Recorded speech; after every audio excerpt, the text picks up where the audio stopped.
the Board of Directors. There. We're going to call this meeting to order of, wow, we got everything going on. The Denton County Transportation Authority Board of Directors regular meeting. It is 10:03 a.m. First up on the agenda is an invocation, and Mr. Jaworski, would you mind? Sure thing. Everybody join me in prayer.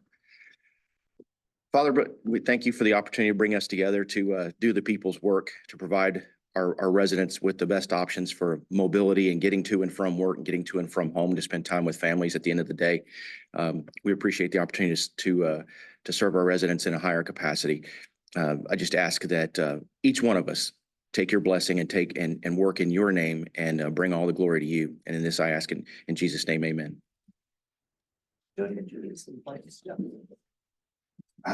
Stormy, pledge allegiance to the flag of the United States of America and to the republic for which it stands, one nation under God, indivisible, with liberty and justice for all. Now the Texas pledge. One Texas flag. I pledge allegiance to thee, Texas, one state under God, one and indivisible.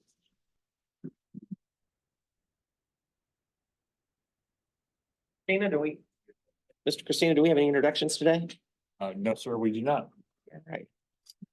Next up, we have time for public comment. The agenda item provides an opportunity for citizens to address the Board of Directors on any agenda items or other matters regarding to DCTA. Each speaker will be given a total of 3 minutes to address any items. Anyone wishing to speak shall be courteous and cordial. Speakers making personal, impertinent, profane, or slanderous remarks may be removed from the meeting. Unauthorized remarks from the audience, stamping of feet, whistles, yells, and clapping, and similar demonstrations will not be permitted. Do we have any public comment? Yes. All right, moving on to consent agenda. Board of Directors, I'll entertain a motion on the consent agenda. I'll offer a motion to approve. I have a motion to approve. Do I have a second? Second. I have a motion and a second. All those in favor signify by saying aye. Aye. Opposed? Consent agenda passes unanimously. All right, regular agenda. We have to consider the authorizing the Chief Executive Officer to award and execute a contract with Preferred Technologies for electronic security and access control. No, sir. Did I miss that? That is- Oh, I'm sorry. I jumped right into last month's. I knew that looked weird. That looked weird. Moving on. My digital one always gets messed up. All right, regular agenda item 1, conduct a public hearing, consider approval of a resolution to adopt the proposed Denton County Transportation fiscal year 2025 operating capital budget, long range financial plan, and budget contingency plan beginning October 1st, 2024, ending September 30th, 2025. We have Sherelle Evans-Jones, our CPA, well rested, I hear, and our Chief Financial Officer to present.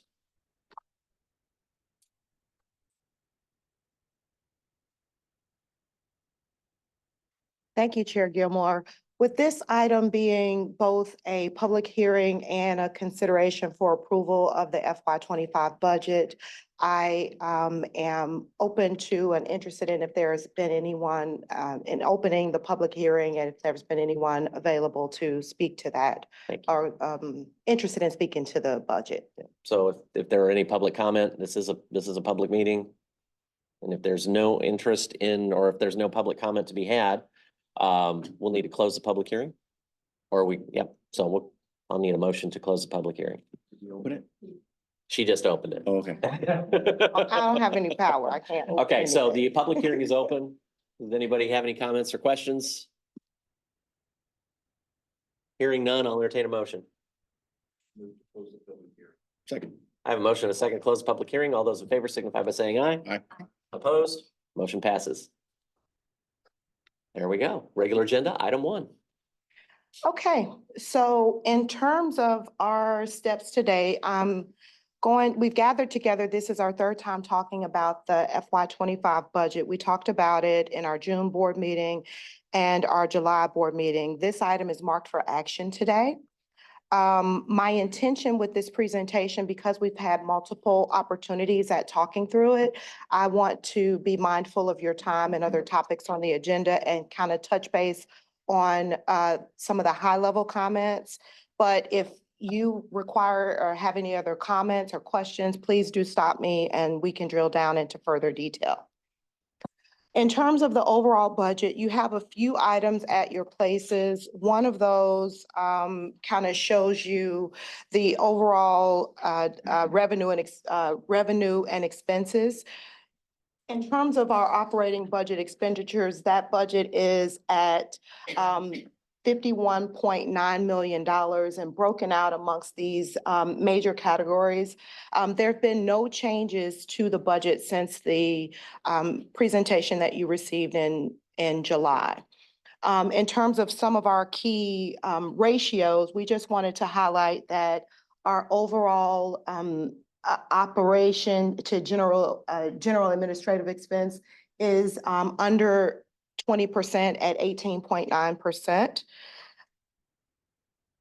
This item, this slide represents an item that is before you. Sometimes when things are kind of small on the screen, I want to make sure that they're presented to you and the details are there. So you got a lot of colors.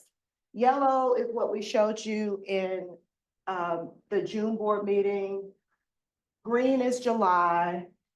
This blue section is our August meeting. And what we're doing in this column is just showing you the difference between the June and July.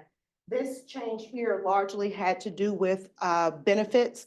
The July budget was baked and was forecast based on an estimate for what we received from our insurance broker for insurance and benefits, and we used that percentage. In the July meeting, when the benefits contract came forward, we actually had the number and it came in less. And so that's the major change between June and July. And as I stated before, this column represents the difference between July and August, of which there are no further changes to the budget. A lot of colors, I like them. In terms of the breakdown of our overall change in that position, you can, this slide is largely the same as what you had in previous meetings, and it just shows you that same overall expenditure broken down by major category, and it includes estimates for the revenue, the operating revenues as well.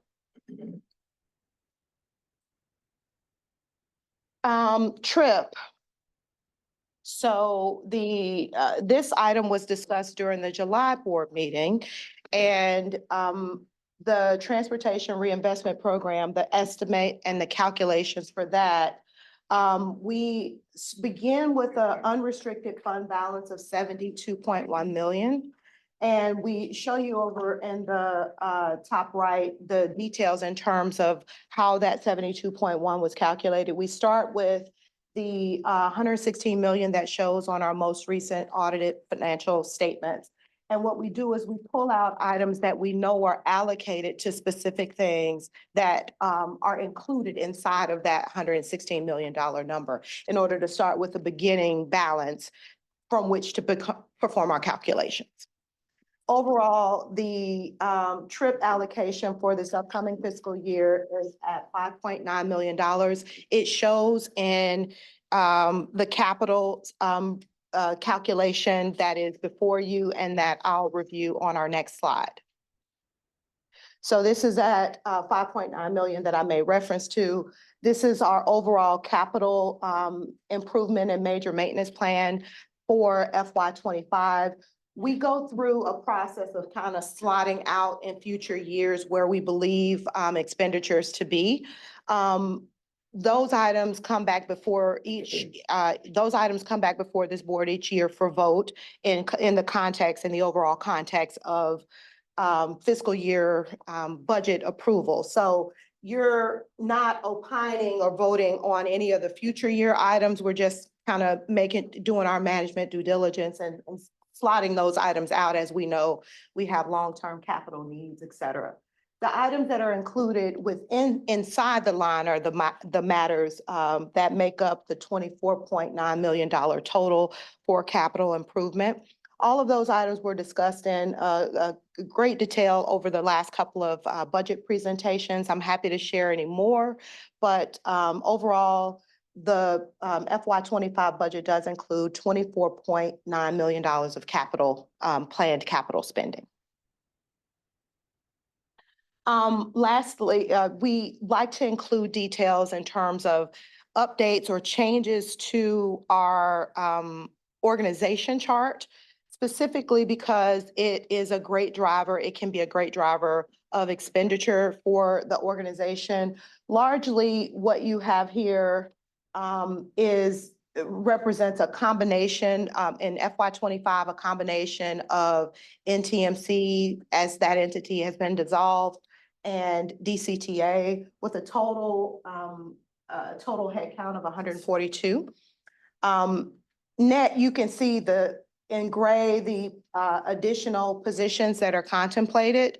And those positions are all discussed on the next slide here to kind of show you a little bit more about why we believe from a management perspective that they're needed, and why those things will help us to provide better service to our member cities and to our constituents. Lastly, this chart here, we like to present this to just give you a visual representation of the different salary bands and the number of people we have within those salary bands, just to show you the balance that we're working to maintain between management and other members of our team that exist and are represented in that way. Long-range financial plan. So that's the third item on the big paper that's before you. There was no way you were going to be able to see this on the screen, at least the way my eyes are set up. I can't. So it is printed and available for you to look through and review. There have been no changes to that document since it was presented in the July meeting. But what we wanted to do is bring forward the slides that kind of showed you significant estimates, the estimates that were included in order to come up with some of those calculations and some of the key capital items that are driving some of the expenditures in the middle section of the document. So again, one thing that's worth mentioning is that on line 18, net income, as you go forward through time, you begin to see that net income in year 2035, 2036 turns negative. The estimates for revenues are more conservative than some of the estimates for expenditures, right? So what that represents, I'm just kind of drawing your attention to this as a board. We have time to consider these things, and watch and see if the numbers that we're using are pan out to be actuals. But this represents something that we may want to think in the future about ways to change or increase or enhance revenues as we go forward, or ways to change, increase, or decrease, or curb expenditures as we move forward throughout our years. A lot of information here. One of the key things that I want to draw your attention to with respect to the planned capital outlay is that there's an estimate on line 35 that's made for discretionary grant revenue, and it's discretionary. So we have to do our very best in those years that we're making application to present the agency, the needs, et cetera, that we're looking to have funded in some of these capital items. We'll have to present the agency and the need as best as we can in order to garner that revenue. But this is a significant estimate that will have an effect on the fund balance should it come in larger or come in less than what we're estimating here, okay? And I'll turn it over to Paul to update on agency goals and objectives.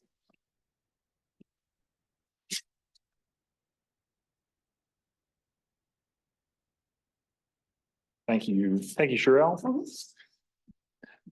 Mr. Chairman, members of the board, I think it's important for us to, as you take into consideration that operating budget, to understand what it is that you should expect from DCTA in fiscal year 2025. As we've gotten started together at my tenure here, we've worked really hard to make sure that we understand what we're trying to accomplish going into a fiscal year and then measuring our progress on those goals and objectives through the fiscal year. We have every year been able to get these things lined up closer and closer to the start of the fiscal year. And the great news is, if you all have the opportunity to approve the budget today, these goals and objectives have the opportunity to be in place on October 1.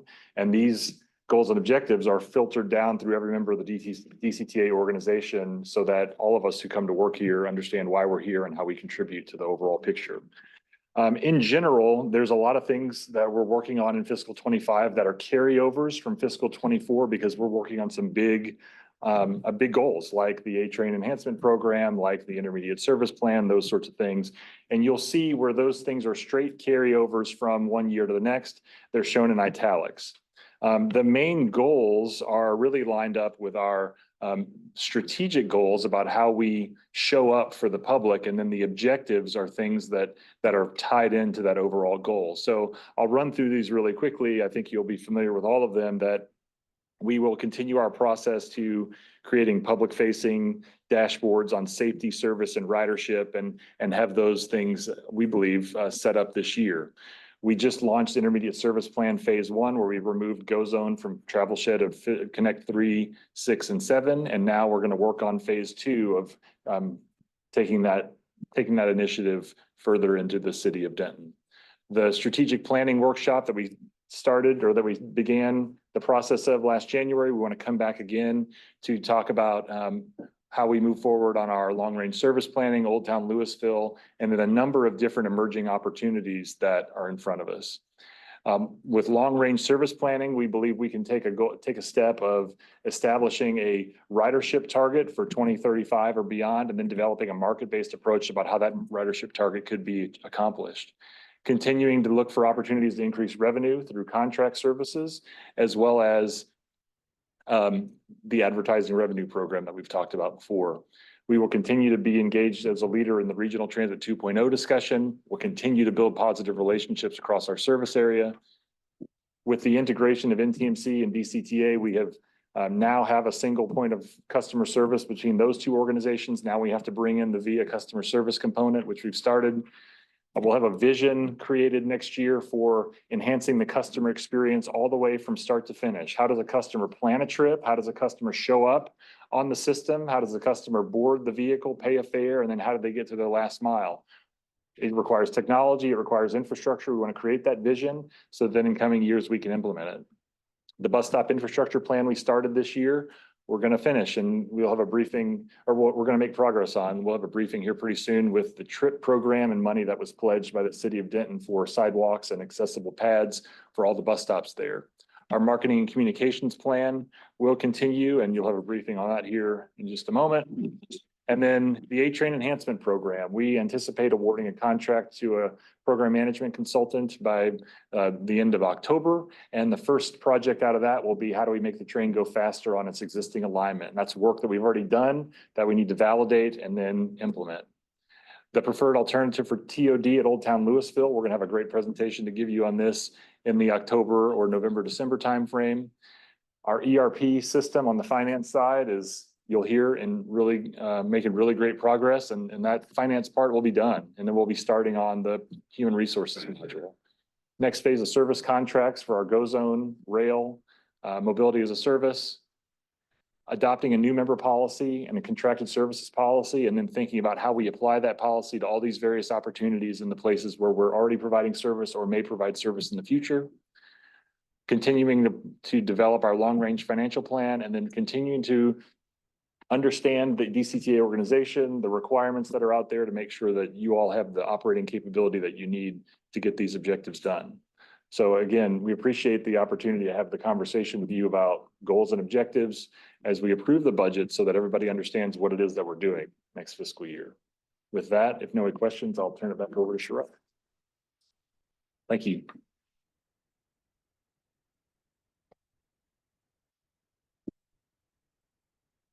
Okay.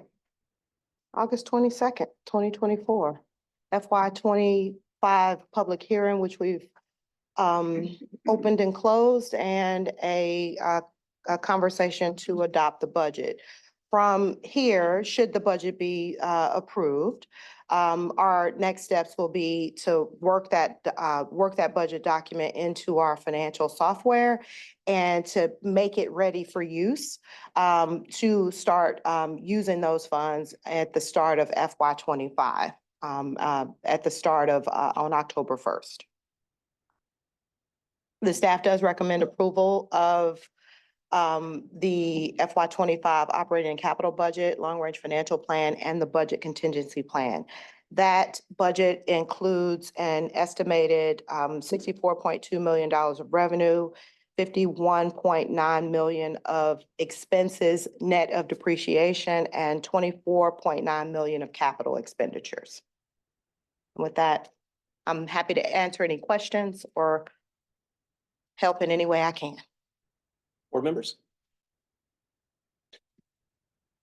Well, I appreciate having plenty of opportunities to see the numbers as we've gone through the last couple of months, and we're not in a last minute hair on fire type of budget. And I will continue to beat that drum because you guys do an amazing job. Couple of things I want to bring out on this. I know we're talking about including trip programming through 2030. So there's definitely an assumption that we're going to continue, but I think we still have a conversation around continuance of trip. Yes, sir. This is the fiscal '25 is the last year under the current trip policy. Staff will bring back conversation to the board between now and the end of the calendar year about what it looks like beyond 2025. Okay, super. And then I appreciate and absolutely agree with the very conservative projections that we put in there. I think that's awesome. It does create financial pressure as we start looking at the long range financial plans in the out years. So I would definitely want to continue to have the conversation. When GoZone was first pitched, it was not both services. It was one or the other. And so I think we're finding a way and a path to make sure that it works the most fiscally conservative way we can make it to move the most people that we possibly can. So we're going to need to continue to have those conversations. I mean, growth is one piece of the pie, but the other piece is cost containment. So making sure that we're working through that. Other than that, if there are no other questions or comments, I'll entertain a motion. I'll move for approval. Second. I have a motion and a second. All those in favor signify by saying aye. Aye. Opposed? Motion passes. Thank you. You're welcome. Thank you. Well, I want to thank Mr. Chairman, I want to take time to thank we've got the budget adopted. I want to take time to thank the staff and everyone for all your diligence and efforts pulling that together. It's no small feat, and I just all your efforts were duly noted and appreciated. So thank you. Thank you for those comments. I stand here as a representation of all of those people that put in a ton of work to bring it forward. Like So, second yes. that. Okay, so, Item 2. Monthly financial statement for June 2024, quarterly grants report for quarter 3, fiscal year 2024, and receive an update from Sherelle Evans-Jones regarding our ERP replacement. so item 1 was more about the future and where we're going financially. Item 2 is more about where we closer to present and where we are. So I'll get into some of these comments. It's always helpful for me to present information, at least to understand it kind of consistently. Passenger revenue is one of those areas. Well, hold on, let me go down here. Total revenue in terms of our actuals through June, $39.8 million compared to $49.4 million. So a lot of what is included in there is a couple of things, or in terms of the differences, is that this number and this number include significant estimates when we pass the budget for Collin County rides. Those budgeted numbers that we received in terms of estimates and working with DART in terms of how much we should anticipate, going on advice from our third parties, these numbers here are larger than what we're seeing in terms of the actuals as they're coming through, okay? One thing that's worth noting as well here on our sales tax revenue number is that we are performing at $30.5 million on sales tax actuals compared to just about 30. We're just a little bit above that planned number, which is better than being below it. But, you know, that's the reason why, as we're doing some of these estimates for the FY25 budget, and as we're doing some of the estimates for the long-range financial plan, we don't go out there too far in terms of estimating those revenues. Another area where you have large discrepancies is the budgeted numbers versus the actual numbers on your federal and state, your capital and operating grants. Those grants are reimbursement grants. And when I kind of click to the next page, I'm going to hopefully be able to bring a point home that to the extent that we have the expenditures, we're able to bill the revenue. In this particular situation, I want you to keep your eye on 39.8 million of revenue. Now we're to the operating expenditures, $37.5 million worth of expenditures, which is inclusive of a non-cash depreciation. So my point is that these things are running lower in terms of the grant revenue, in terms of we made a larger estimate for certain new programs that we brought in during the year.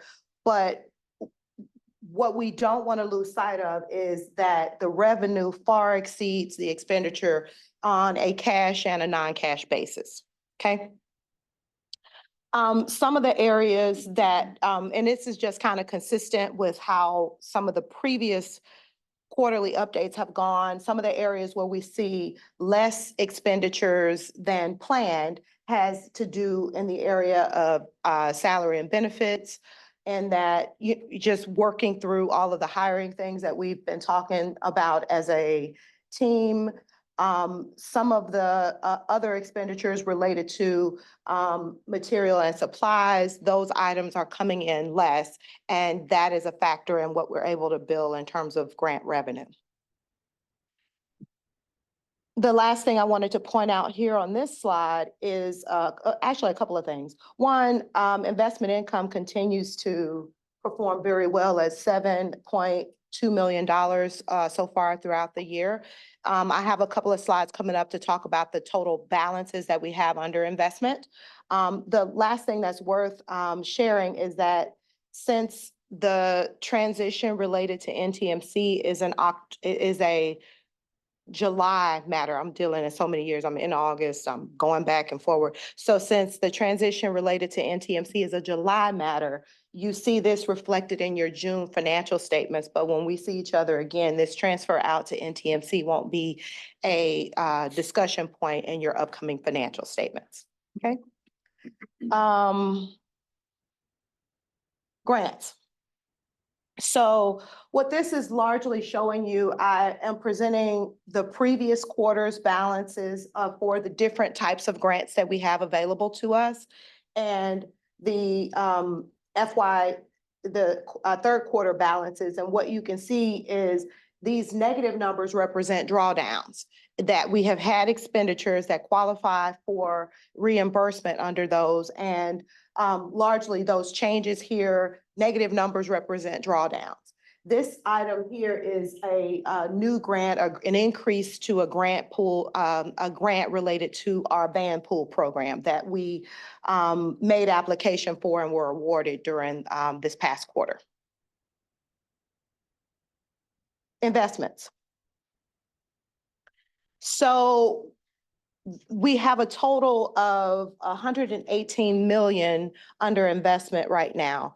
That investment is a couple of things that make me feel very good about that investment. One is that the lion's share of that investment is held in AAA rated securities. And this SD, this small sliver that's not, is cash in the bank.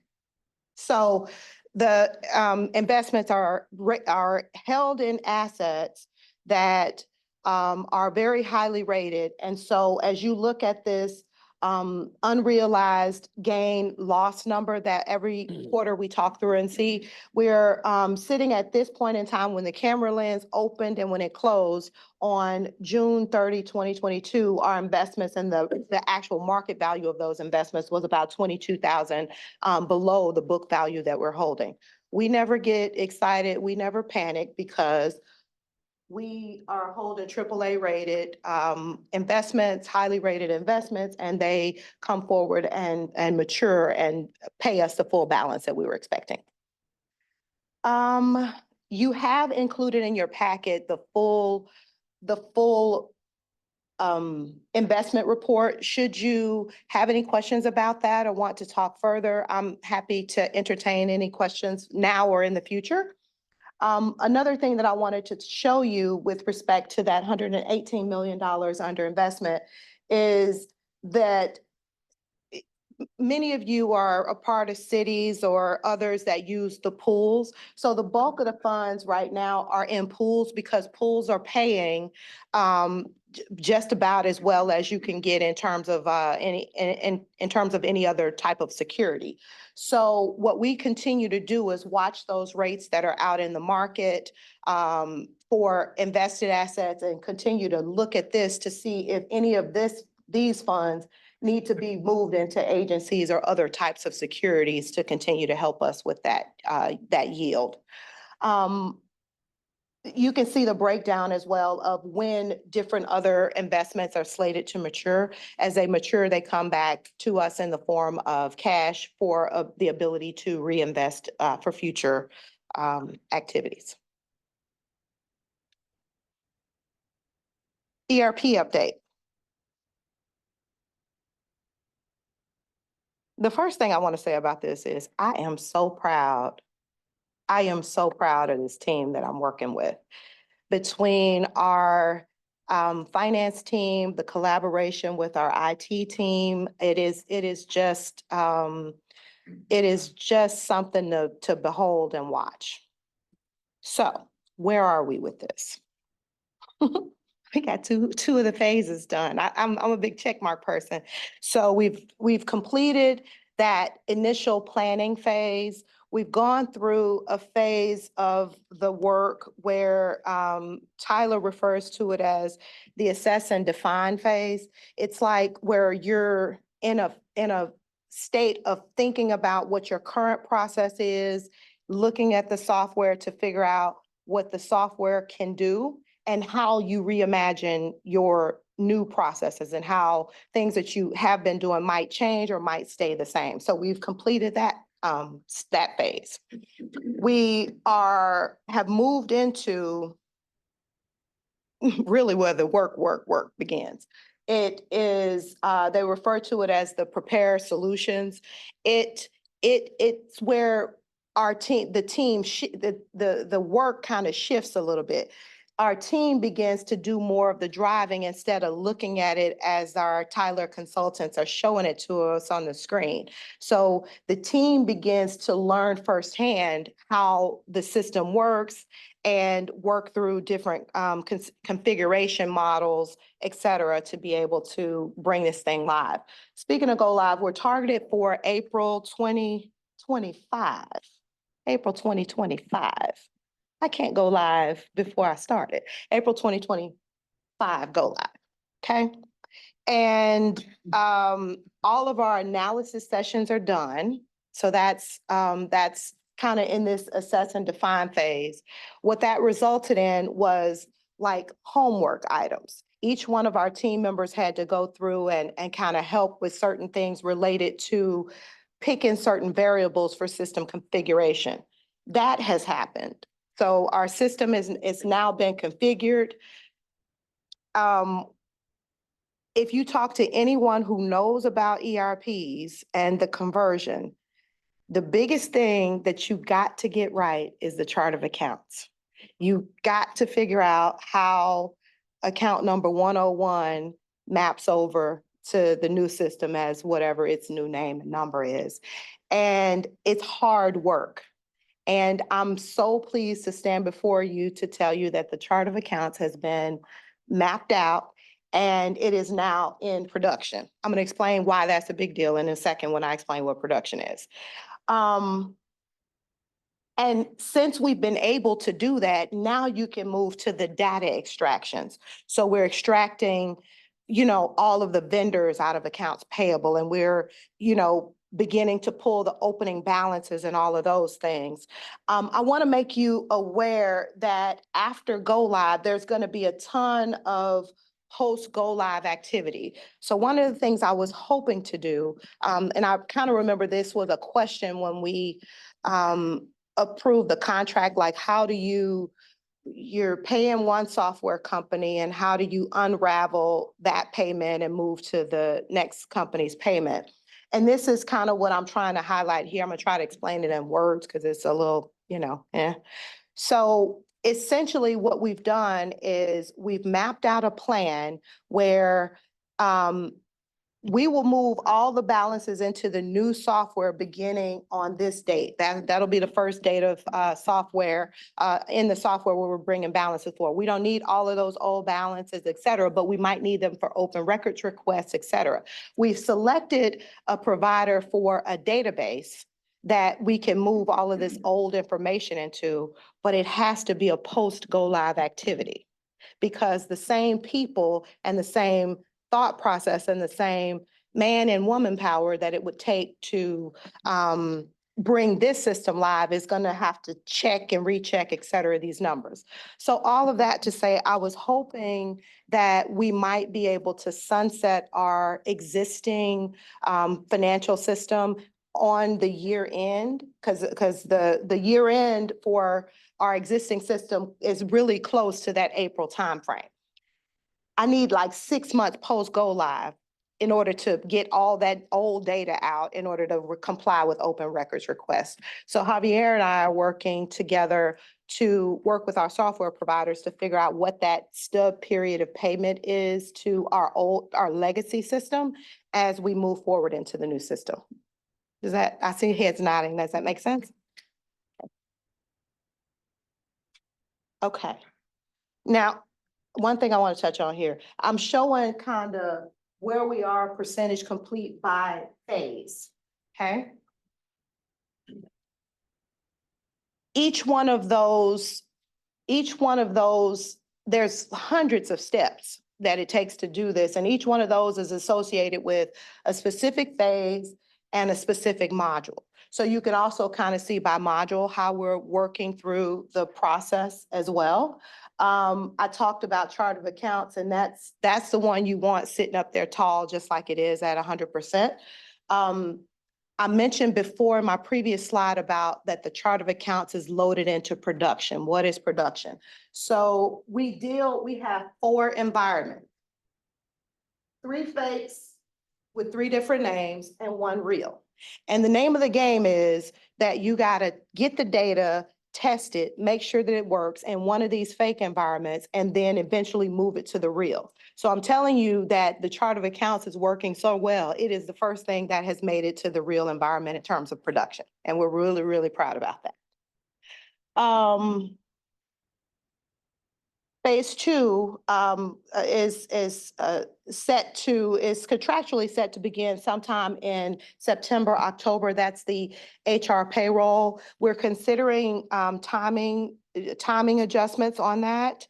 But overall, I just want you to understand the overall takeaway is that phase 1 of this project is going very well. It's hard work.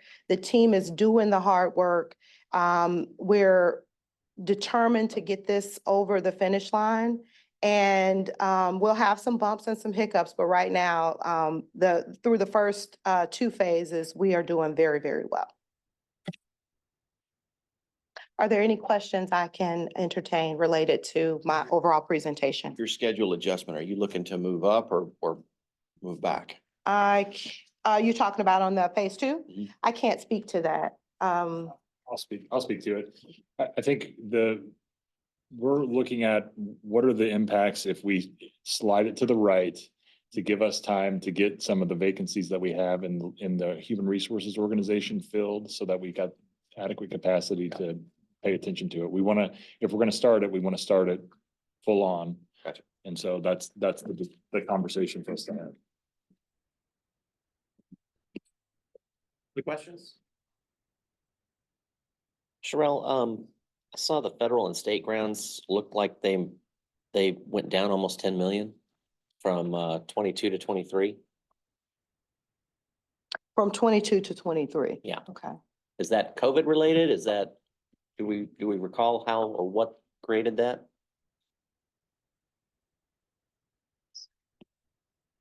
Yes, you talking about like Yes. this? Yes, that is, there was a lot of funding that came in related to COVID in that period. Gotcha. And then I think, well, it was 47 in our packet, but we have 25 million in available federal grant funding that hasn't been executed. Correct. I got some from 21, 22, 23. Is that the normal cycle? Yes, Okay, and all of that's accounted for in the budget, or do we have to keep that kind of out? what we do is as we go through, let me back up to this, maybe this picture will show it a little better.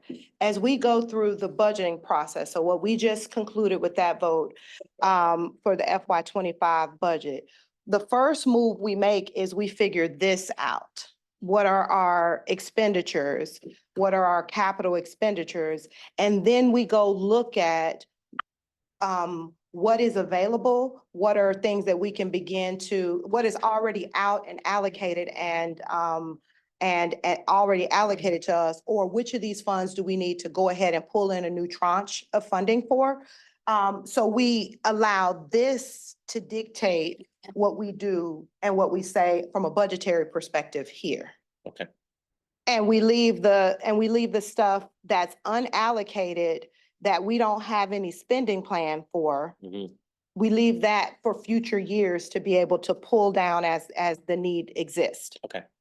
Does that make sense? So we're only budgeting the parts that we know we can use. That's right. Thank you. That makes sense to me. Other If there, questions? if there are no questions on item 2, or further comments, I'll entertain a motion. I move approval.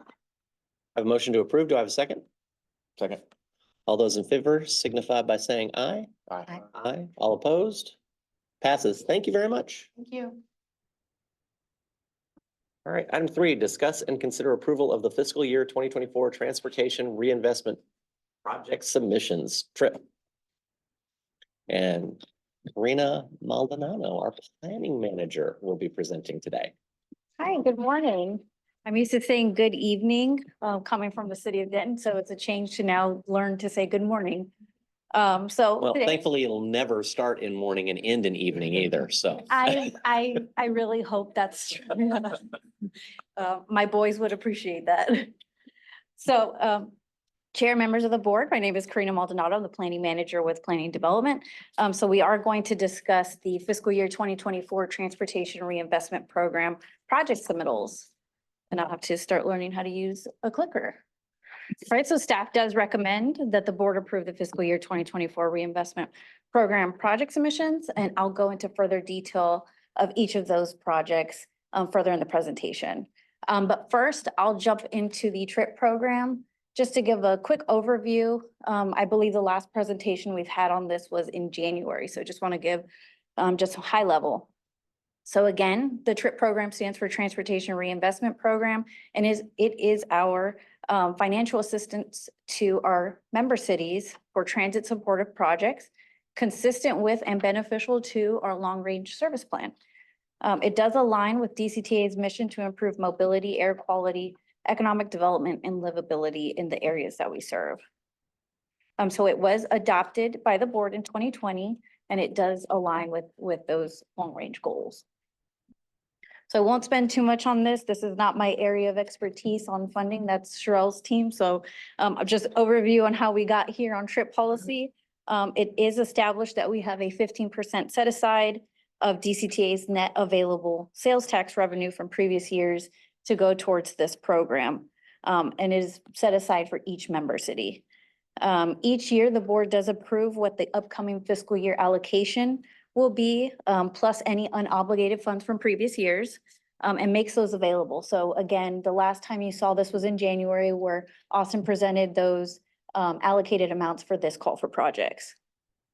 So I think Paul mentioned this earlier, but the trip policy was established in fiscal year 21 and is set to expire at the end of fiscal year 25, 5 years from its adoption. So just a quick jump into the future of the trip program. So the following slide does summarize at a very high level what the board can expect to see in the next coming months. So after this call for projects closes, this is where we're headed. So as we move forward into the next calendar year, the board will approve the fiscal year 25 trip allocations as the final call for projects under the current policy. And additionally, staff will start providing some recommendations on an updated trip policy for the next iteration of the program. That's where we'll have more discussion about where we see this program going, what considerations we might have, any changes we might have. And then by summer 2025, the board will consider any of those fiscal year 25 project submittals. So that will be the last year of approvals under this current policy. And the board will also consider the extension, update, or discontinuation of the trip program. As we get to the following calendar year, in January 2026, dependent on where the board lands on this policy, we'll see the fiscal year 26 trip allocations continue. So jumping back in time to the fiscal year 24 trip policy or process. As I mentioned earlier, we talked about January doing allocations. We did receive several applications. Staff did a 90-day review and we reviewed all submittals for completion, compliance with our long-range service plan, and are providing a recommendation of approval today. After today, staff will enter into reimbursement agreements with applicable member cities to allow those awarded projects to move forward towards their implementation. And I won't spend too much on this slide here. This is the table that you saw in January. Some of the numbers are updated for fiscal year 22 just to reflect some rollover funds that weren't shown in the table. But for fiscal year 24, we're looking at 10.4 million available across the 3 member cities, not including unobligated funds that have rolled over. So this is what's been made available for fiscal year 24. So now I'll jump into the projects that we've received. So this year, a total of 6 applications totaling approximately 6.96 million were submitted for consideration. That includes 1 project from the city of Louisville and 5 projects from the city of Denton. Combined, these projects represent approximately 21.1 million in infrastructure planning, design, and construction costs over our service areas. So in the next few slides, I'll go over into each of these projects in more detail, and I'll start with the city of Louisville. So the city of Louisville is requesting 2 million to design and construct 4 public streets, and these are highlighted in yellow in this. I'm going to attempt to use this right here. So these public streets are selected to serve an affordable housing development, and this might look a little familiar to some of you. This project is located adjacent to the Old Town Louisville A train station and is within the city of Louisville's transit-oriented district. So the project does propose a complete streets approach, emphasizing wider sidewalks, street trees, safe pedestrian crossings to improve walkability between the development of the future site of the DCTA administration office. At the time of application, the project was still in the preliminary design stage and is expected to begin final design and construction at the end of the year. So now I'll jump into the first of 5 applications from the city of Denton. This first application is a request for $1,519,060 to plan, design, and construct multimodal improvements along East McKinney Street between Carroll Boulevard and Woodrow Lane. This project is intended to facilitate bicycle and pedestrian connectivity to transit stops along all current connect routes. And for context, Connect Route 3 runs along the eastern half of this project near City Hall, as does Route 6 and 7 as they go in to turn on Locust.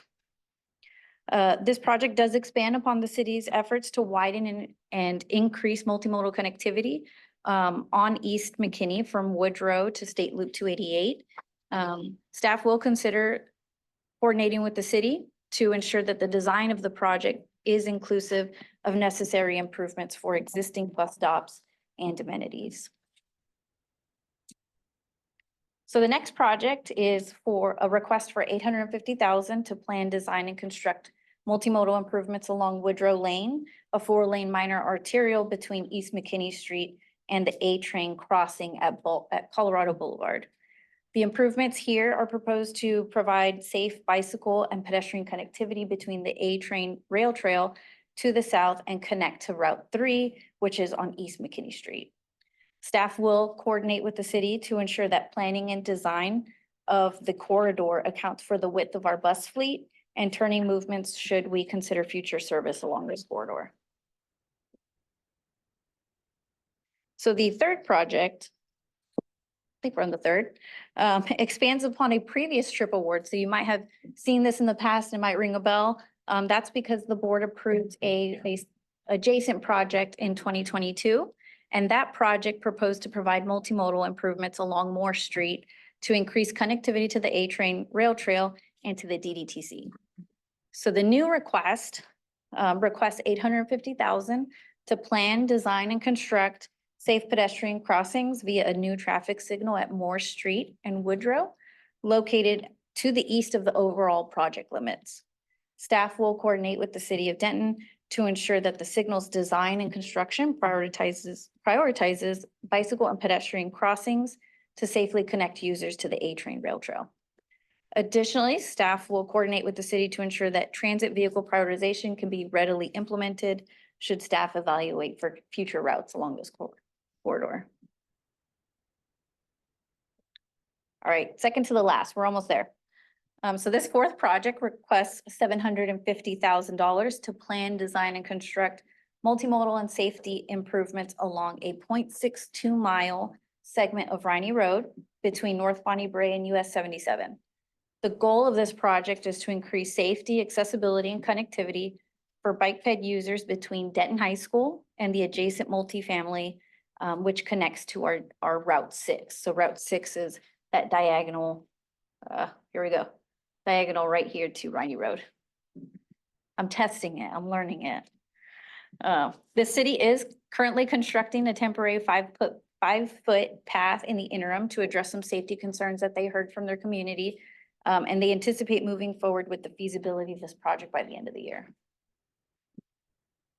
And last but not least, and Paul talked about this earlier, the city is requesting $1 million to design and construct ADA compliant landing pads for existing and new bus stops on Denton Connect routes 3, 6, and 7.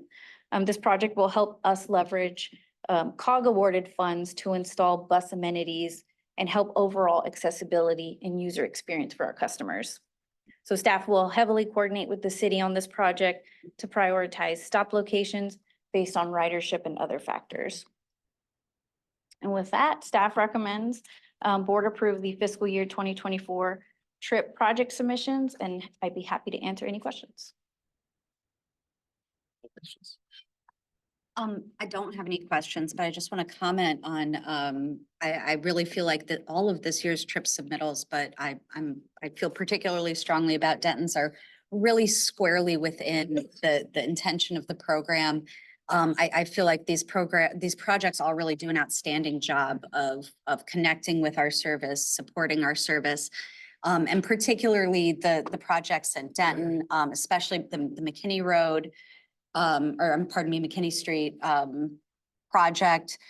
These are really forward-thinking projects that address huge need. These are corridors that are already have a lot of pedestrian traffic, even though there are big gaps in the pedestrian infrastructure.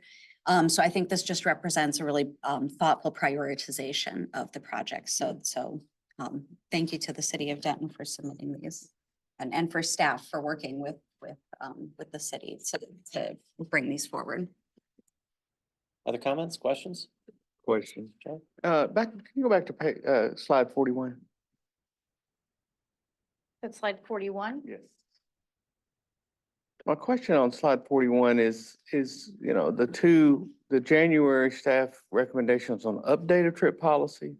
And then summer of 25, board considers extension and update of trip policy. I'm not so sure that does not summer board to consider, can that be moved up to November, December? Because there's a major impact to possibly submittals in January if there's possibly not an extension.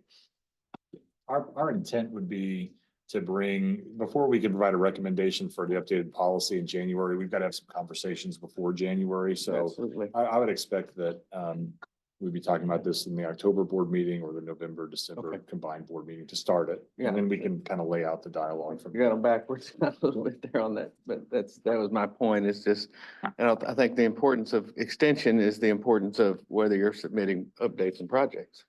Right. Okay. Can you take me up to the Louisville slide? Oops. There we go. And this may just be a formatting between the two cities and the differences. When I see projects that say there's a feasibility study, but there's no city dollars in it, that makes me think, well, we're not sure if we're gonna do this. So is there and maybe Allison, you can help me with that. Because the Denton ones, we've got a couple in there that have $0 invested, but we're gonna do a feasibility study. So are they doing it or are they not doing it? Is the question. And it may just be a formatting thing, that they're being actually more open than the other city projects, but I would hate to be spending trip money on feasibility studies. I really would rather see trip money being brick and mortar, active dollars. Do you have any insight? I don't have any insight, but I can look into that. I chair the bond oversight committee for the city, and those projects aren't in the current bond program. That doesn't mean they're not going to be pursued by other means like general revenue bonds, but I can say they're not part of the existing 2023 bond program. And there's nothing to give Denton their full credit. There is nothing that says in our policies that this isn't an acceptable, that, we're gonna build this out and we're gonna put a plan on a shelf, and then when the revenue comes in, we'll figure out how to build it.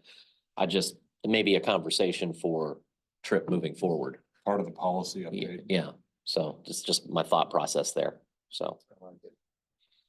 I can also point out just some clarification in the trip policy as it's written today.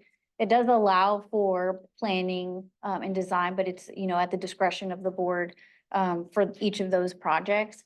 But part of coming in with a proposal for planning included with design and construction is that DCTA, our staff, will be more involved in how they plan and design those projects to make sure that they're really in touch and they focus on the bus stop infrastructure and how we could get services in there in the future. Okay, so there's at least something to get a little bit better content on Yes, it. sir. Okay, fair enough. That's just my question as I look at the layout here. So, other than that, if there's no other questions or comments, I'll entertain a motion to approve.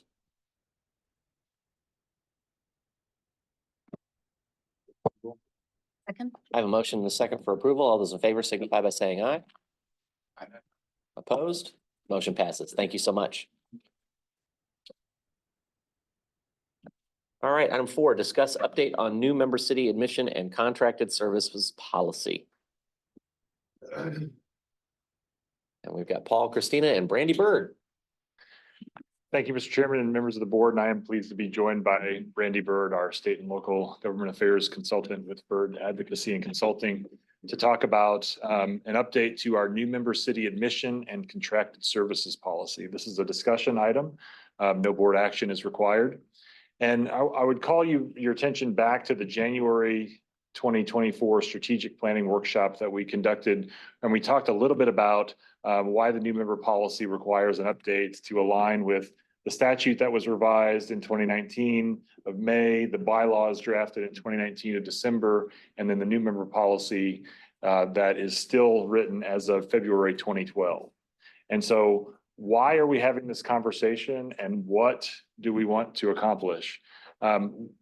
the why. We're actively engaged in a portfolio of contracted services that last year we worked to align under a common fiscal year calendar that you see this year is showing up in your informational reports and are all have to be renewed. Will all have to be renewed at your discretion come the October board meeting. So this is an active thing that we're working, and the policy needs to catch up to wherever the board's posture is on these sorts of services today.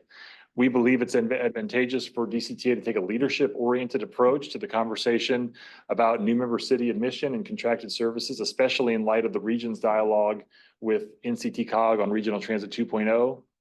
And I would say that DCTA is commonly or routinely approached with opportunities and ideas to say, well, what would contracted services look like here, here, here? And you saw some of those things show up in the goals and objectives for the agency as we are having to explore those next year. So what do we want this discussion item to accomplish? We want to refresh you on what we talked about in the January workshop. We want to identify some features of a policy that is in a draft format and get your feedback so that we can revise that policy and bring this back to the board for further conversation and ultimately an approval. There is no deadline, hard deadline on this document to be created, but I do believe that it does benefit us to bring it to some sort of conclusion before the region makes their position on Regional Transit 2.0 really finalized. So with that, I'm going to kick it over to Andy, who's going to walk you through some of the things we talked about in January. Good morning, everyone. So as Paul mentioned, we talked about this in detail at the January strategic planning workshop. So we have now brought you a draft policy in your packet, and I'm going to just kind of walk you through the different sections so that you can discuss and give us more feedback on this potential policy. So as a recap, in 2019, the legislature modified your enabling statute in really two ways. The first is the board voting structure, which you're aware of. You have the ability, as you're adding new members, to add new board members. And so that's why the voting structure is important. And then there's really two paths to adding new members to DCTA. The first is a 0.5-cent sales tax, and then the second is the creation of a public transportation financing area.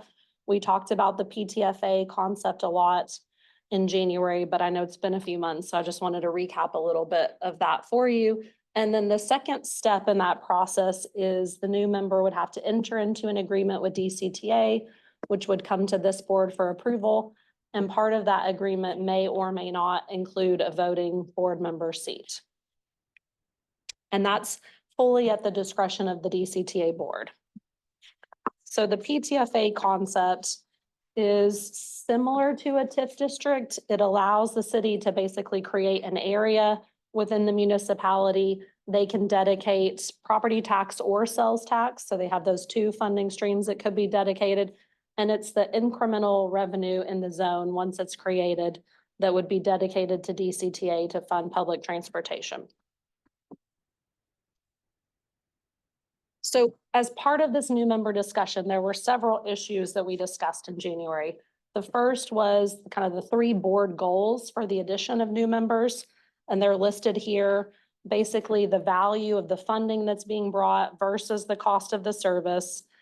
Does the new service increase access to existing DCTA customers? And then the third is what staff and resource requirements are required to deliver the service. So those were kind of the goals that y'all established in that January discussion for the addition of new members. We also talked about capital payment fees, and you determined as a board that you're not interested in requiring new members to pay back the sales tax for the last 20 years, but you are interested in any capital investments that are required to implement the new service, that those must be paid by the new member. And then the third discussion point that we talked about is just the value of the funding that a new member might bring versus the existing funding that's coming from existing members and what that comparison looks like. So those are kind of the 3 primary points that went into the drafting or the revision of this new member policy. And I should say as well that this is a new member and contracted services policy together in one document, and that is purposeful from your staff, because part of the goals that y'all discussed and established is how contracted services eventually transition into membership. And so that's why they're together in one document. So this next section, now we're kind of moving into the policy that's in your packet. So the new revised new member and contracted services policy, what does that look like? It reflects all of the things that you talked about in January at the strategic planning workshop. So it continues this conversation about the goals that you've established for admitting new members. The language is very similar. You'll see it here to what we just discussed as the primary goals that you established in January. That's section 3 of this policy. And then the next section is really more about process. So what is the process by which new members can apply for membership? So the first step is the entity needs to submit a letter to DCTA. That also needs to be accompanied by a resolution from that governing body so that you can feel comfortable that the entire governing body is supportive of the concept. And then membership obviously requires a dedicated funding source as well. And there are 2 methods for funding sources that could be dedicated. The first is the half-cent sales tax. That requires an election to be called. And the way the statute is written, DCTA calls the election in that municipality, which is just an important distinction that's interesting. And then by the sales tax method, once that election takes place of the voters in that municipality, then they have to then enter into an agreement with DCTA, which is where the voting board seat conversation takes place. And then by method 2, which is the PTFA, the city council has to create the PTFA. So no election is required under that method. The city council creates the PTFA. Those funds are dedicated to DCTA. And then they can enter into an agreement similar to the sales tax method, which may or may not include the voting board seat. So this is all laid out in the policy. And I think the intention from Paul and your staff is that this document, once it's finalized and y'all approve it, is something they can share with potential new members and potential contracted services entities. So we wanted it to be very clear and lay out the process so that they're clear on what the steps are. And so this step 2 is what I just discussed. Under both funding mechanisms, the second step is an agreement with the authority and the conversation about the board seat.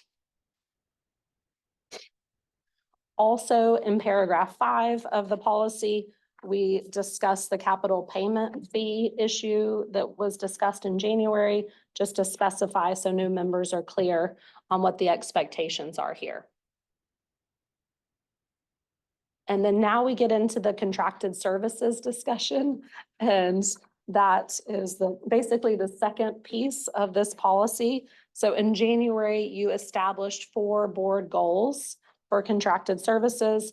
These goals are all specified here. Just as a refresh, the first is that the fees generated from contracted services generate incremental revenue that offsets your investment. The second is that non-member cities pay a premium for contracted services, and also that the contracted services will be provided for some time frame. The third is that contracted services encourage new members to join DCTA. And then the fourth is that the services position DCTA as a regional leader. So all of these 4 board goals are carried forward into the contracted services policy. So you'll see that here. That's in paragraph 6 of the policy. And the policy is written currently to be very clear to new members that the intention of DCTA is that contracted services will eventually transition to membership. I think that's a really important point that hasn't been communicated to date with the contracted services. Is there a timeline on there? Or is it the policy? There's no timeline specifically in the policy. That was left flexible for you to make that determination, but it's certainly something that could be discussed by this board if you, if you want to set a timeline. Because as Paul has said, you have a number of contracted services that have been operated for a decade or maybe longer. And so I think that is a conversation for this board to have, is at what point do you want to escalate the conversation to membership? And Paul, please add if you would like. No, you've got it exactly right. The other thing that I would add is in italics on a couple of these slides, it talks about there needs to be staff procedures established once the policy is written so that we have a really well-defined process about how we go through this. It's too detailed to put into the policy itself, but with the policy framework that we've laid out, we can develop the internal procedure that would allow us to do that work. So I've just gone through the major sections of the policy, but happy to take any questions. Also, the full language of the policy is in your packet. And this is a discussion item today. It's not for approval, so you have time. There's no timeline on approval. You have plenty of time to digest it, but we did want to get it in front of you. So comments? So we really don't have a timeline on when we want to approve this?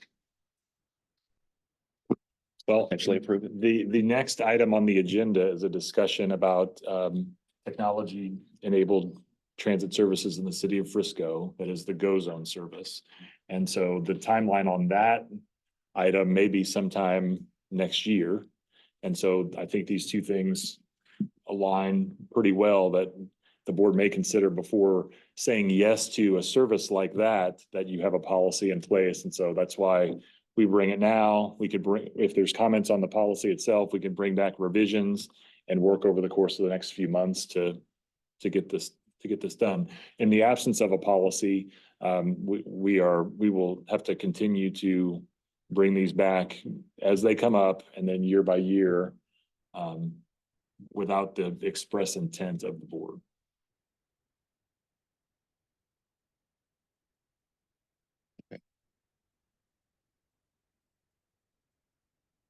The comments? I think so far it's capturing what we need to capture. I think there's definitely conversations and negotiations on this, but I think treating each one kind of on its own is probably where we're gonna have to be moving forward. And I definitely want to have it in place before we button down Frisco. I think we're all looking at that as there's an opportunity to provide service, have them have a great experience, and let's figure out how we get them to continue to have that great experience. Right.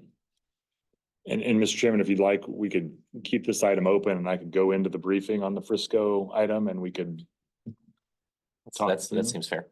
Seems fair. Brandy, I think you did a good job with this, Paul, too. I think we need to, I think the agency needs to be just real clear about who are our most likely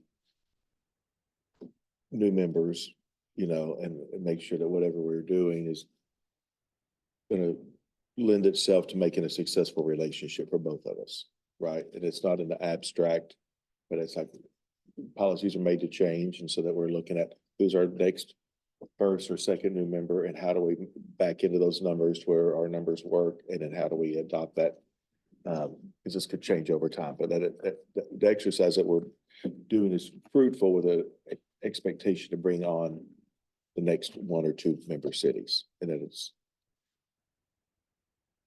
palatable to where it's a good win-win for both of us. Absolutely. sense? And Paul mentioned at the beginning in his opening comments, the Regional Transit 2.0 initiative, which COG is undertaking currently, and we're all familiar with. We believe that the recommendations coming out of that will include some incentives for non-member cities to join Yeah. transit agencies. So I think this is really timely Right. and provide some leadership from And we're DCTA working in the for- To industry. build those partnerships where whatever we do is realistic. Right, I mean, I think that's a better way of putting it, yeah. Okay. Yes, sir. Can I ask a question about Plano? I'm working in Plano now with the city of Plano to serve Plano. And transportation is a big issue right now in Plano, if you're not familiar. I know you are, but has there been any conversations about Plano approaching us about transportation? Because they are really frustrated with DART. I've not had any conversations with anybody from the city of Plano. All right. I think that goes to what they're trying to get done at the state level. So they'd have to extract themselves from one before they could get in the other, and there's no extraction mechanism that I think anybody's aware of at this point. Okay. And Pat, if I may, I think that would require Plano withdrawing from DART, which as TJ said is a very lengthy process. All the debt would have to be retired first before they could do that. So my understanding from Plano is that their interest is just reducing their 1 cent contribution down slightly, not withdrawing from DART.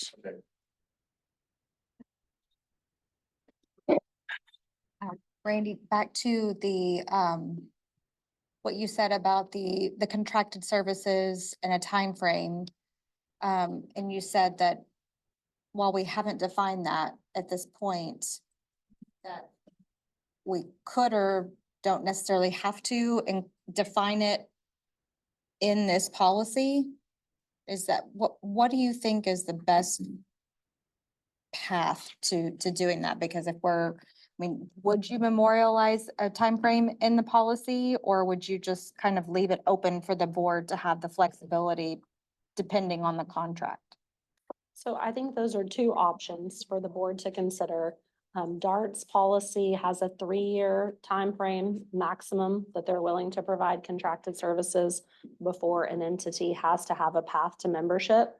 That has not been terribly successful. They have not had a lot of, they have had 0 entities that have transitioned from contracted services to membership.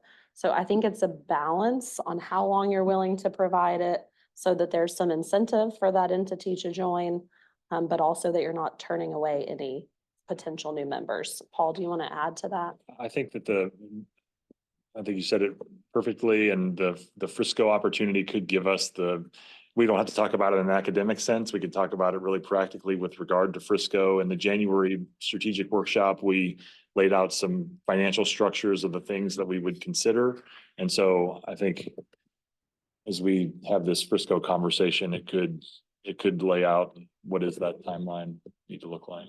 Randy, just to follow up with her question. So in those situations where DART has done a contracted service with somebody and they haven't joined, do they continue to provide the contracted service later, or they cut it off? No, they cut it off, Okay. which is why we inherited the Collin County Rides program. Okay. So, I mean, there has been some flexibility. They have extended it in certain terms and with some potential entities, but generally speaking, they have kind of drawn a hard line in the sand about how long they're willing to provide that without that entity joining, or at least coming up with a path to membership. Just really quickly, so you answered part of my question. The other part would be, do we have to set a time frame and put it in the policy, or can we leave that? Can we say it's a variable time frame depending on what the contract is? And that's something that the board votes on over time, but it's not actually in the policy itself. That's how it's written currently, is giving you that flexibility, but stating that contracted services will be provided by some yet undefined time frame. That's the way it's currently written. So And you recommend that the best path forward is to keep it written that way? I think that right now, because you have these couple of instances like Frisco in front of you, keeping it flexible makes sense. It's just a policy. This is a board policy that you're being presented today. You can change your policy at any time. So as you go through some of these contracted services situations, maybe the board wants to evaluate what's the maximum time frame that you want to provide services, because you've got some entities that you've been providing contracted services for a long time that haven't yet indicated an interest in joining, but that's the purpose of this policy, is so that once it's adopted, Paul can then go back to those entities and say, this is the board's goal, that eventually contracted services will transition to membership, and he can have those conversations about their interest level. And the PTFA concept is very unique. There are not any other transit agencies in the region that have that capability. So the other transit agencies, DART and Trinity Metro, their path to membership is a sales tax contribution or some local government corporation arrangement that's some sales tax contribution less than whatever their requirement is. Trinity Metro has done that with a couple of cities. But the PTFA concept is something that only DCTA has. So I think that is kind of unique and something that could be marketed, because there aren't any cities in Denton County that have a half cent available. So that's the challenge. But the PTFA allows you a unique option to get around that.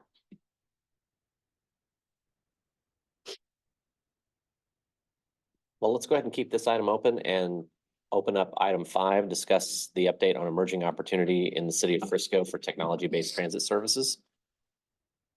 We can talk about practical applications. Thank you, Mr. Chairman and members of the board. This is a discussion item only. No action is required.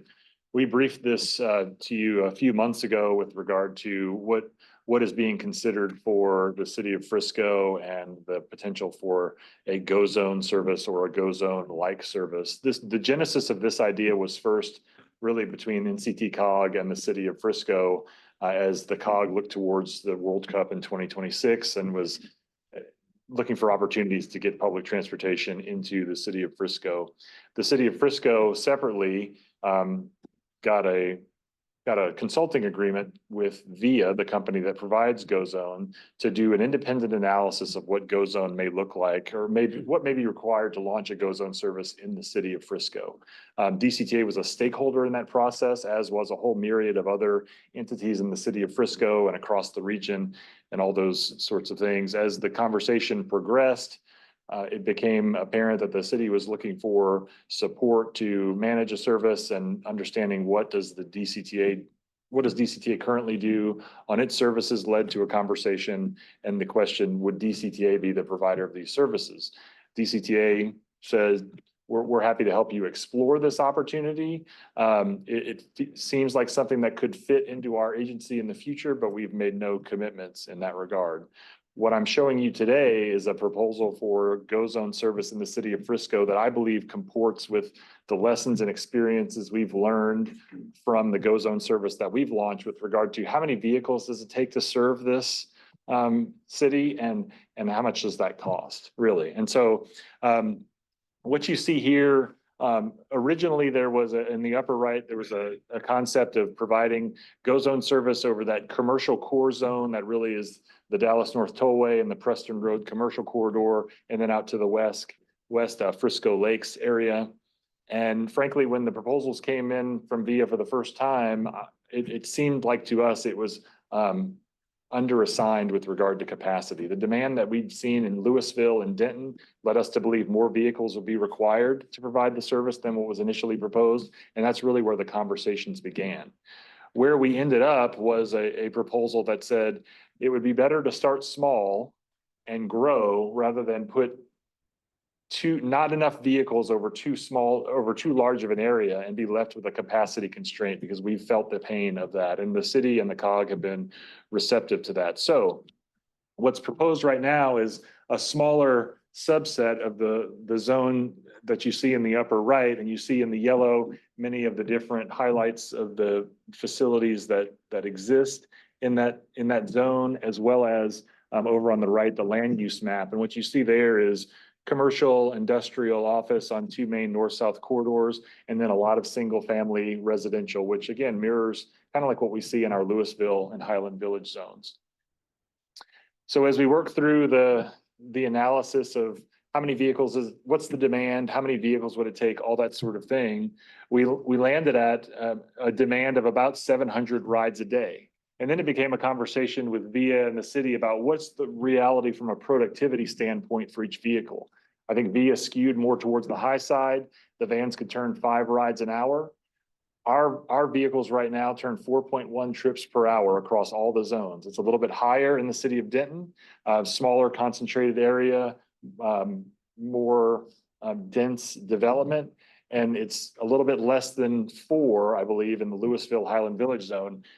We think Frisco looks a little more like Louisville Highland Village than it does the urban core of the city of Denton. So we're skewing to a productivity metric of about 3 rides an hour. When you do all that to meet that 700 vehicle or 700 estimated daily rides, you need about 18 vehicles to do that. So we said, let's budget for 20. Again, this is a not to exceed contract. You get the contract capacity, you have vehicles in reserve, and then you roll them out as they're needed. If you don't need them, you don't spend the money. So 20 vehicles at a total cost of $2.7 million a year. Then our policy would say there's a 60% DCTA administrative fee at $1.6 million, making the total cost of this program $4.3 million a year. This is now with this, we've turned that back over to the COG and the city of Frisco, and they're working amongst themselves to figure out where the funding will come from for this program. I don't believe that has been resolved as of today. There were some initial conversations that said the region would fund this at 100%. The Council of Governments at some point came back and said, we don't know that we can, given FTA requirements around some of this funding. We have a call scheduled with FTA Region 6 here in the next couple of weeks that'll shed some light on this initiative. But the COG is moving forward with trying to allocate this money through their transportation programming processes. Again, no commitments by DCTA, no commitments by this board to provide the service, but they are trying to get the money programmed so that it's available if those details get worked out. Does that make sense? Any questions about that? Okay, so when we think about the policy that Brandy just proposed on contracted services, there were 4 questions. What staff would like to be able to do is come up with answers to these 4 questions that would allow the board to provide a yes consensus on each of them. This is where these 2 things get married up. If you all feel comfortable that the answer to every one of those questions is yes, then we know we've got a policy that's starting to set the threshold for where your willingness to engage in these kinds of services are. And so what are those questions again? That we're generating incremental revenue. What's the definition of incremental revenue? Well, today, under our current policy, we do $1.6 million a year in administrative fee. However, the admin fee is really designed to address the costs of the existing DCTA organization, and this is kind of like an add-on. A service like this is sizable. It represents basically the size of the service we have in the city of Louisville. We know that requires time and attention and all that sort of thing. So what is the definition of incremental revenue? What is the definition of a premium? Well, if you got an admin fee, but is that incremental revenue? Is that the premium? This is where some of the models that we started to lay out in the January workshop could come into play that we could bring back to you. Does this encourage a new member city to join DCTA?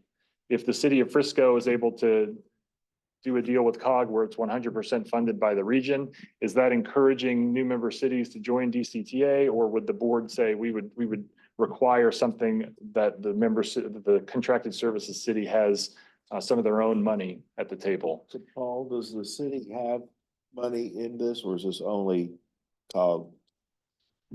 The funding proposals that we've seen so far are the city is contributing the transportation development credits, which is money they have in the bank from toll revenues and things like that with the region, not actually funding that is coming from the city. Okay. There's details that need to be worked out, and that's part of that conversation coming up with FTA in the region here in a few. We can bring that information back. Again, it's fuzzy. They're talking on both sides, the region and the city. It's not clear to me that the answer is yes, but the city has funds. Then lastly, do we believe that this positions DCTA as a regional leader in this conversation about expanding public transportation services in Denton County and in the region? So, like I said, path forward, that you will start to see this in the COGS funding program, in the TIP. I think that $4 million that we said this would cost is going to show up in funding approvals at the RTC for a program to be determined. Who administers it to be determined, but they are starting to get these monies in place. Then in January, they would program it into the STIP. We are hearing from COG staff that there's potential for this timeline to slide as they get questions answered from FTA and have conversations with the city. So there's some flexibility there. And then the to be determined part is what's the process of approval for this item with this board as we also think about this policy. So if you are willing to provide such direction, we'd say let us come back with ways to address these 4 pending policy questions, which really point to what is DCTA oriented to provide today? How do we make sure that we're able to provide good quality service to our member cities while also thinking about these future sorts of opportunities? Any questions or comments on that or discussion? Go back 1 slide. There we go. So you need consensus on these, Right, not today, but not today. but we need to provide you some things to think about how you might be able to reach a consensus on these things. If you all want to think about this policy that's been drafted as the way that as the framework for how we think about contracted services. Without absent that policy, this becomes, here's the cost of the service, here's the administrative fee, and it's a yes or no answer. Well, I think if we move forward with a Frisco project and it's just being done by COG dollars and us, don't know how that helps grow transit. And I don't know if that additional burden on staff helps Denton County and helps our ridership. So that's a concern. I would love to see some sort of $2 million contingency fund to make sure that when whatever we built is successful and they run out of money and then they blame us that we didn't put together a great product. Well, we did, we didn't have enough capital to provide it at a continuing level of success that you've burnt through. Mm-hmm. And so I think there needs to be a conversation. I think if I'm explaining myself properly, I think there definitely needs to be a conversation with the city saying, hey, especially in these on-demand types of services, we need to be able to not just turn it off and tick off a bunch of people on transit. We need to be able to mitigate that somewhat. Mhm. But as far as the box goes, that's, I think, the one thing that I'd want to see, because I'm really worried about COG dollars just continuing to enable people to not invest in transit. Right. Yes, sir. Do you have something? Oh, okay. So for me, number one, the fees generated, generating incremental revenue, really for me, that's that for me is either, what revenue are we generating? Or what benefit to the member cities would this service provide? So on the generating incremental revenue, I'm curious to know what can existing DCTA staff handle adding another Louisville size GO zone? Or are we gonna have to hire more people? What does that do with the call center and all of those things? And I would focus more on the incremental revenue in this case, because there's really no benefit to the DCTA member cities from a system that is solely isolated within the city of Frisco. So,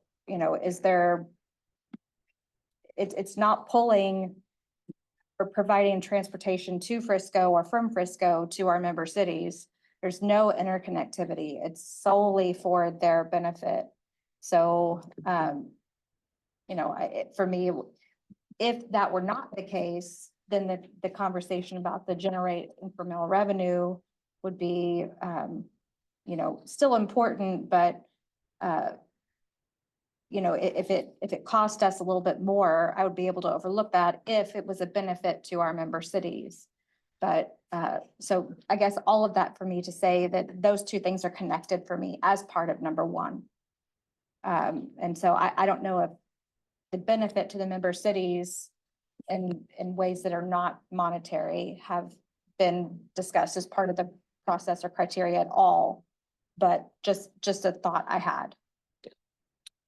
Understood. And there is when you talk about the connection back to the policy around member cities and contracted services, one of the member city questions to be considered is, does this opportunity provide additional access to Denton County and the member cities? So that's kind of the bridge of how you get from a contracted service. And so I think it could be beneficial to think forward to that other set of member city questions about Denton County benefit, member city benefit, all those sorts of things. So I understand your points, and those are things that we can address in our. Kristen, I share your concerns about that, because we're trying to build a system here. Right, I mean, it's Denton County transportation, and so we're trying to create a countywide system. And so I share that, that's what I was asking about, what's the city's participation, you know, so that, and also I'm a realist that there's baby steps. You might start this as a pilot program, right, with some COG funding and some assistance, and then so see what the utilization is, and then you expand it. But I think it goes back to our earlier conversations about having conversations about how do we segue future members, potential members into future members. So we do provide a cohesive network across the county. You know, so, and if this is a baby step in that direction, you know, I'm more supportive of that, as, but I think those are the kind of offline conversations we need to have. Yeah. Other comments?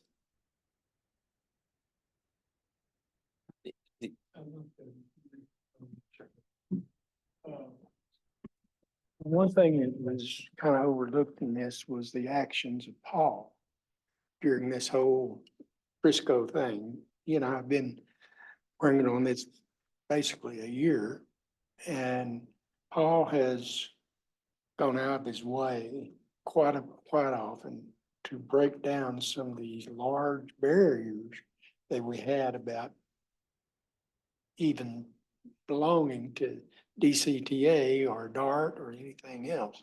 Paul's done a lot on explanation and worked with a lot of people at Frisco to make sure that this was smoother. And this compromise thing that came up,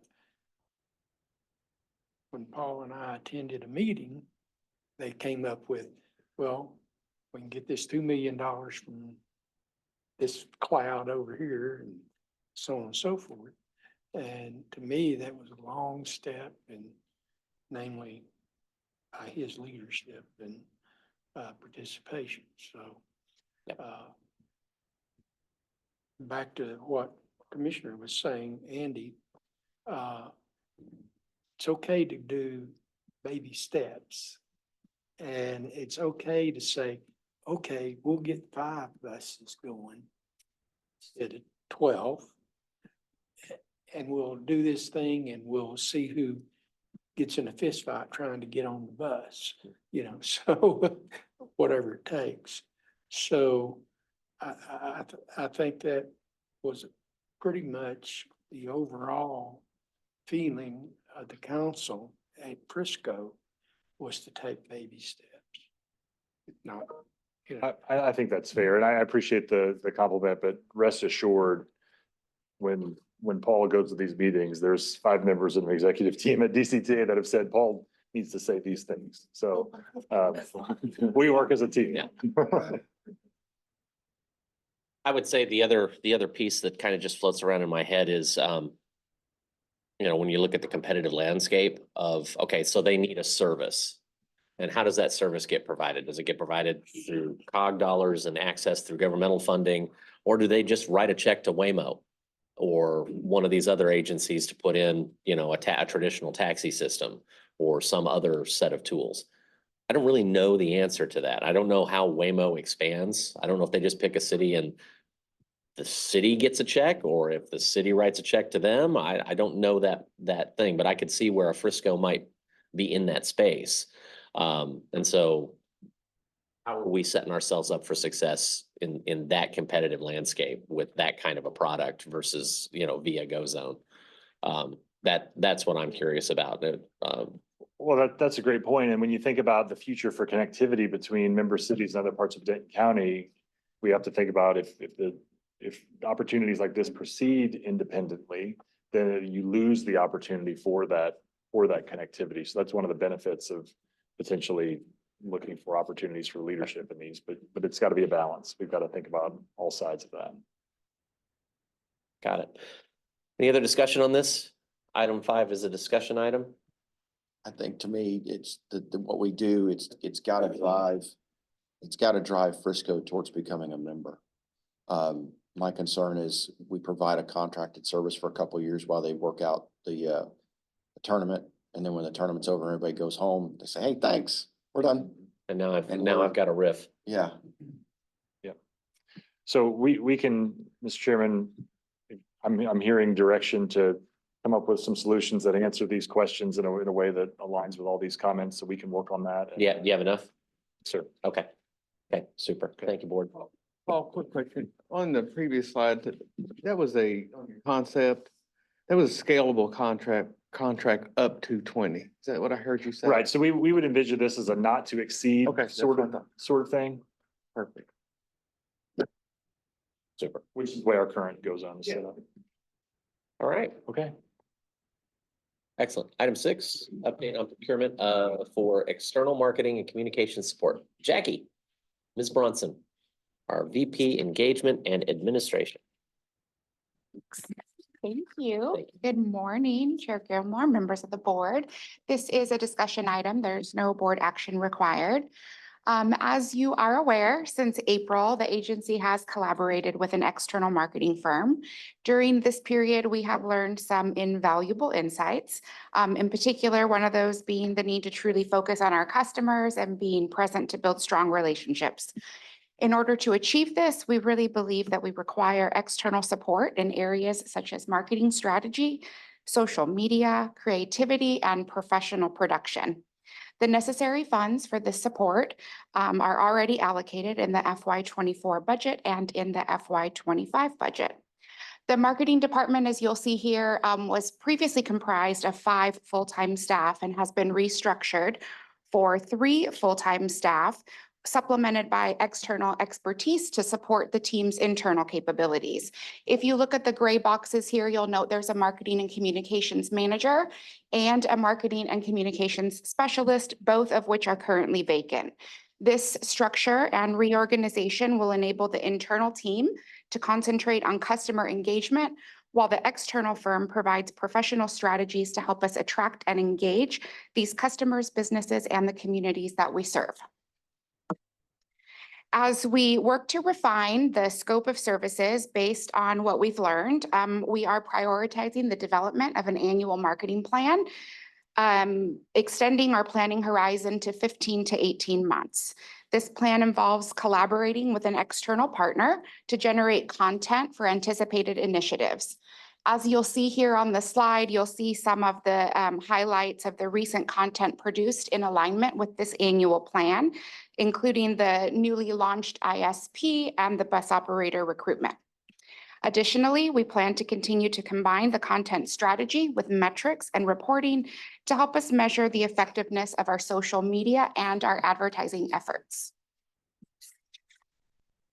In the scope of services, very similar to the recent ISP campaign and the current State Fair of Texas campaign project that we're working on, we seek to enhance our strategy by identifying the right themes and professional production standards. This approach was recently exemplified in the recruitment video that you watched at the last board meeting. The expertise of the external firm is intended to complement the internal focus on customer engagement. Additionally, a professional partner will assist in expanding our business and community outreach by providing us impactful strategies for the internal staff to engage the businesses and the communities effectively. They will also help us to ensure consistent branding, such as the swoosh that you see here and the fonts utilized, allowing the alignment with the aesthetic of our icon, which is the A train. We're hoping in the near future here to be able to present you design concepts for a similar look and feel to the A train for our Go Zone and our bus fleet. As we look ahead, we plan to issue a request for proposal in the coming weeks, with finalist interviews happening in October, and then hoping to bring you a recommendation for award in the November-December board meeting. The manager of marketing and communications you saw earlier has an open recruitment, which is ongoing, and then we'll hold that specialist position for when that leader is filled. And again, these positions and these services are covered in the FY24 and 25 budgets. Thank you. That's my update. Any questions or comments? What's the budgetary number that we've got for funding? Hold on, I hear a behind my ear. I don't have it like here, but I can get that. Get it. I know the total line item, but I know it Yeah, includes we a have it couple of divided other into- we have it things. divided into two pieces. There's a line item for advertising and then for this professional services support. So I can share that information offline. Super, thank you. Thank you. If there's no other conversation on that, we'll go ahead and move on to item 7. And this is also a discussion item, local and regional updates and legislative issues.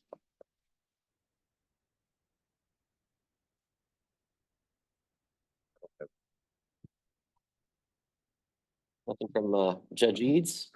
I've got nothing to provide. Dan, Got nothing for you. Head back to camp. Allison? This is items of community interest. Or So this local? is, so kind of, yeah.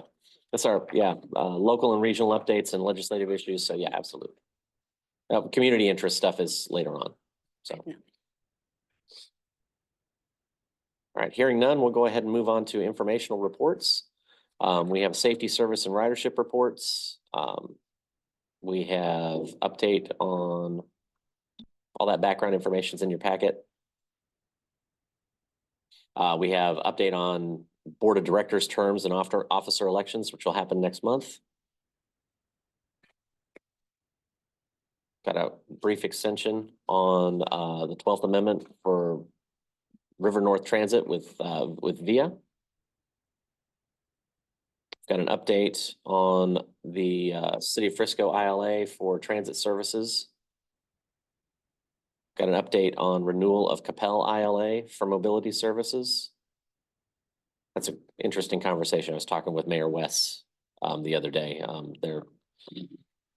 They're still looking around at the corners and the options for that. So I think there's opportunity for increased partnership there. We have contract 1703, 1727 and task order 5 with Irving Holdings. So that's again with transportation services up there. And then task order number 4 with Lyft for Frisco Transport Services as well. So those are all being updated. Another Lyft, which is item 8 that we have information on. That's for City of Capel. We have a task order 2 for Collin County Rides getting updated. We have an update for Lyft for Collin County Rides as well, and an update for the Sheriff's Office interlocal agreement for law enforcement services on the A train. I'm sure everybody's taken a look or had an opportunity to think about those. If you have other questions or comments, staff will be available. And then next up would be future agenda items and board member requests. Anything on the board? It's mine that we want to get back into here. Now we'll talk about items of community interest. We'll start over with Allison. I do have one. Denton's most underrated community event, the Denton Blues Festival, is happening September 20th through 22nd in Quakertown Park. Please go check it out. Awesome, thank you. Dan? City Highland Village is deep into planning for the fallen officer campaign that's kicking off, as that will culminate in the celebration, I guess, at Doubletree Ranch Park. And remind me the date on that, Paul? October 9th or 19th? 19th. I've heard a rumor there may be some fireworks. Okay. So, yeah. Good deal. Thank you, sir. We've got Western Days coming, and thanks to DCTA for their sponsorship of Western Days and their continued partnership for many, many years. Very excited about it, and we hope to see everybody there. We have not announced the headliners yet, but my friends who are into country and or Western music seem to be very excited with everybody that we've announced up to this point. So Bringing Garth Brooks. it's going to be great. Is he country and or Western? I don't really know. Paul, anything? No, sir. Judge? So, this is the North Texas Fair and Rodeo's been ongoing, and this is the last weekend, so it continues on tonight, Friday, Saturday, and Sunday. And I want to thank Paul and the board for their continued sponsorship of that, and then they're providing the shuttle service on Saturday nights. We have 2 shuttle locations, one at First Baptist Denton, and the other one is at a TWU a lot that they allowed us to remote park it. So we're excited about it. We have, this week continue with quite a bit of headliners as well. So. That's great. Thank you. All right. If there's no other community interest, we're going to go ahead and convene executive session. I have an answer to your question. Okay. If you're interested in it. The total If we may, it will be a procurement, it'll be an open procurement. Yeah, it's And okay. We'll so- talk about it. Yeah, perfect. Not a problem. We'll go ahead and convene executive session. Pursuant to Texas Government Code, Section 551.074, personnel matters, the Board of Directors will convene in a closed executive session to deliberate the duties and performance of the Chief Executive Officer for fiscal year 2024, year-end performance evaluation, board deliberation. We will also convene pursuant to Texas Government Code, Section 551.0722. The Board of Directors convene into closed executive session to consult with General Counsel regarding proposed letter of intent with the Amalgamated Transit Union Local 1338. We are in closed session.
Closed executive session at 12:42, back in regular at 12:45. No action taken during closed. What's next? All right. Do we need a motion to adjourn or we just? Take a motion to adjourn. All right, I'll have entertain a motion. So moved. We're adjourned. Thank you very much.